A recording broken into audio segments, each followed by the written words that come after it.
مزید اچھی ویڈیوز کے لیے ہمارے چینل کو سبسکرائب کیجیے اور اس بیل آئیکن کو ضرور دبائیے۔ ملک کے مختلف حصوں میں صبح صبح بادل برس پڑے۔ ملک کے بیشتر علاقوں میں بارش اور برف باری کا سلسلہ ابھی بھی جاری ہے۔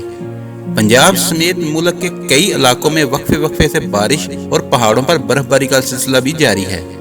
بارش کی وجہ سے سردی کی شدت میں ایک بار پھر اضافہ ہو گیا ہے۔ پنجاب کے مختلف شہروں میں بارش کا سلسلہ آج دن بھر جاری رہنے کا امکان ہے۔ لاہور، سرگودا، ساہیوال، جہلم، چمن، کلات اور گوجرا سمیت ملک کے مختلف حصوں میں تیز اور آہستہ بارش ہوئی۔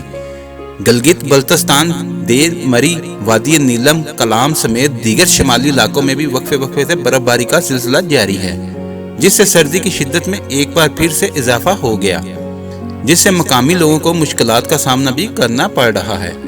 محکمہ موسمیات نے آئندہ 24 گھنٹوں میں پنجاب سمیت ملک کے مختلف حصوں میں بارش کی پیش گوئی کی ہے۔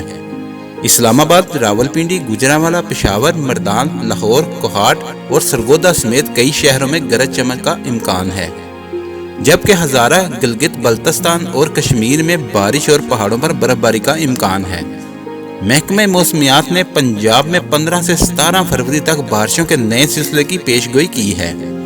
ڈائریکٹر محکمہ موسمیات اجمل شاد کے مطابق 14 فروری کو پنجاب بھر میں بادلوں کا راج رہے گا، بوندا باندی بھی ہوگی۔ جمعہ 15 فروری کو موسلا دھار بارشوں کا سلسلہ شروع ہوگا۔ انہوں نے بتایا کہ 17 فروری تک گرج چمک اور بارشوں کے ساتھ 30 ملی میٹر سے زائد بارش کا امکان ہے۔ ڈائریکٹر محکمہ موسمیات اجمل شاد کا کہنا ہے کہ ماہ فروری میں معمول سے زیادہ بارشیں ہوں گی، جبکہ رواں سال گرمی کی شدت بھی کم رہنے کا امکان ہے۔ انہوں نے بتایا کہ مونسون سیزن بھی جلد شروع ہونے کا امکان ہے۔ رواں سال سیلاب آنے کا بھی امکان ہے۔ اگر آپ کو ہماری ویڈیو اچھی لگی ہے تو اس کو لائک اور شیئر کریں اور ہمارے چینل کو سبسکرائب کرنا نہ بھولیے۔ شکریہ۔